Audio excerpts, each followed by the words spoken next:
This video addresses the question as to whether one should or should not post videos on YouTube. One advantage is that your videos do last forever on YouTube. They're readily available for the enjoyment of others. Let's look at some statistics. YouTube's the predominant provider, adding about 60 hours of new videos every minute. There's more than 14 million videos viewed by 1910, and it has 800 million unique viewers a month. Now let's look at some advantages of YouTube. First of all, your videos are easy to find by anyone using the search engine. Simply type in the name of a video, in this case 2J, and we'll narrow it down by putting my channel, Dawn434, and do a search of YouTube. And there it is. 2J, Heritage Town. 2J, the Aboriginals called it the place of plenty. Settlers discovered the 2J area in the 1830s, and by the 1850s there were 3 inns, 2 schools, as well as a jail. Today it's only 85 kilometers from Perth and a popular tourist destination.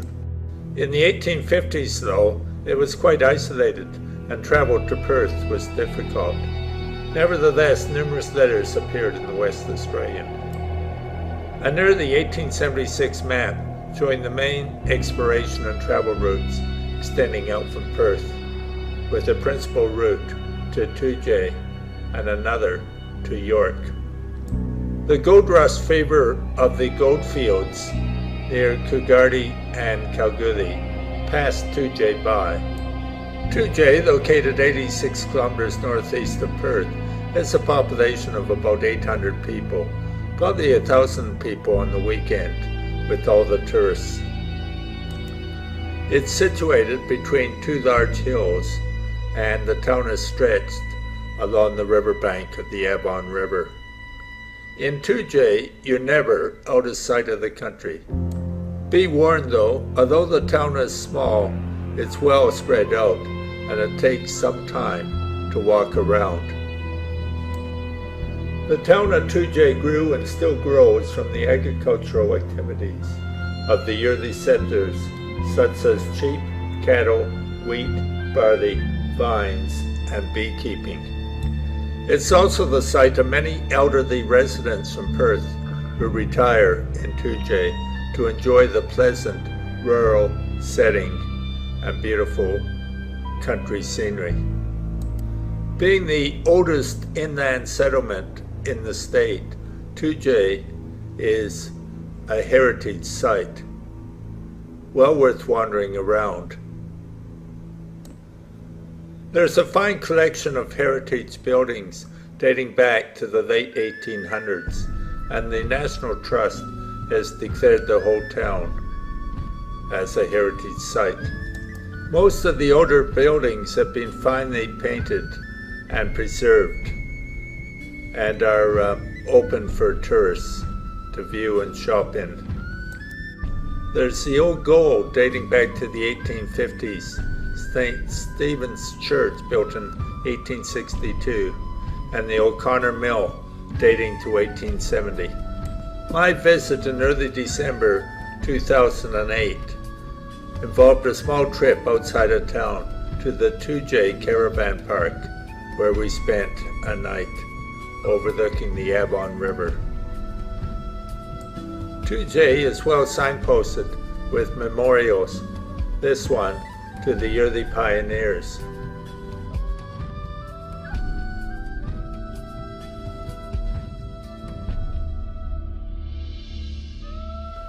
A Google News search indicates as many articles about 2J in Perth's papers during the 1800s as during most of the 20th century. It's only in the 21st that the volume increased. The shops at 2J are a lot of fun.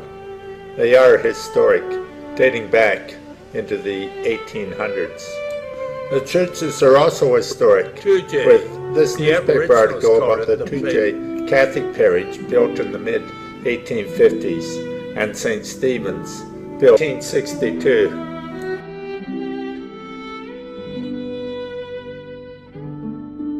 Don't forget a visit to the post office, done in Public Works classic design. The public library in 2J was done in a unique type of architecture for that era.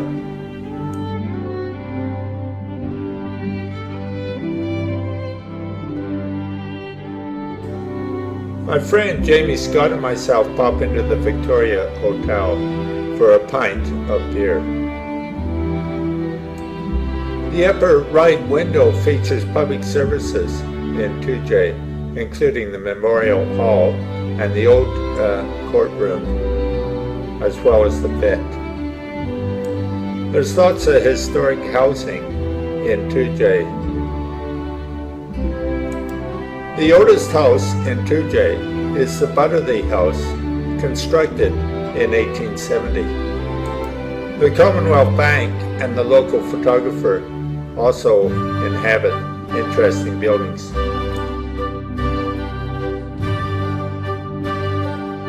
Connor's Mill was built in 1870 and has gone through several reincarnations. It even served as a power generation plant for 2J for a period of time. In the 1850s, much of the public works in 2J was done by convict labor. Here's the old convict depot where settlers could hire their convicts. The 2J jail or gaol was constructed during the 1860s. The center of life in 2J has always been the Avon River, which is very dry during the summer, but floods and overflows its banks during the winter. The Avon Descent is an exciting winter event held annually. Have a look in at the model railway. The decision to build a railway to Northern was supported by 2J, although they were bypassed. With the adoption of standard gauge during the 1960s, a new railway track was built through 2J, which is visited by the prospector Avon Lane and many freight trains on a daily basis. In the 1850s, the road to Perth was little more than a track. It was difficult to ship farmers' produce by bullock teams. The river was also poor for transport. Victoria Plains was the name given to the good, fertile farming territory north of 2J. A look around the fields in the 2J area illustrates the fertile farming land today. Regular reports in the West Australian were positive by the 2J Northern Victoria Plains Agricultural Society. Horses, cattle, sheep, and pigs were all raised. There was, however, frequent complaints about the condition of the roads and an inability to transport produce.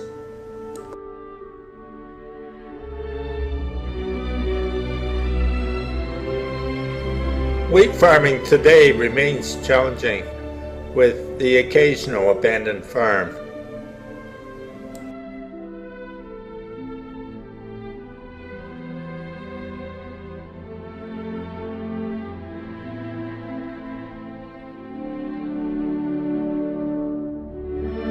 Then, as now, extreme weather conditions during the summer made life quite miserable. There's many special events in 2J. I recall folk festivals and more recently jazz festivals. There's horse racing and the annual Moondyne Festival, celebrating the life and history of Moondyne Joe, a former bushranger. I appreciate your company, dear visitor, on joining me on this historic visit to the heritage town of 2J, Western Australia. I do hope you have a pleasant day. Let's take a look at some of the comments on the video. John McCann here says, thank you for that video. My brother lives in 2J. Someone by name of My Best Year says, I'm happy to know about this place of the world. I'm from South America and hope I can stay in this land in the future. Thank you for a good job. Lance, great information, many thanks. Rexy, this and others by Don 44, excellently researched and edited, worth a look. And the video's comments go on and on. So, by posting your videos, you get fairly immediate feedback, not all of it positive. Another advantage of posting a video is that you get lots of statistics. You can find out who's watching the video and how they access it. It's really quite simple. First of all, you need to sign in. Then you go to what's called Analytics and click on Analytics. So we want to set the time. I think we'll go for the entire period for the lifetime of the video. And it's been on for a little over 2 years. So we take a look at the performance first. You get a nice little graph for the entire time period, or you could look at it by day or week. Here we can see it's been on since 2009. It's averaging about 5 viewings a day, with a peak there in 2011. You can also look at where the viewers are coming from. Australia being the main country with over 1,000 views, United States with 400. And the average view duration, how long people actually watch it for. 2 minutes being the average. Many people just come, glance at it and move on. It's not what they want or need. To conclude, the main reason is that you can share your videos with lots of other people.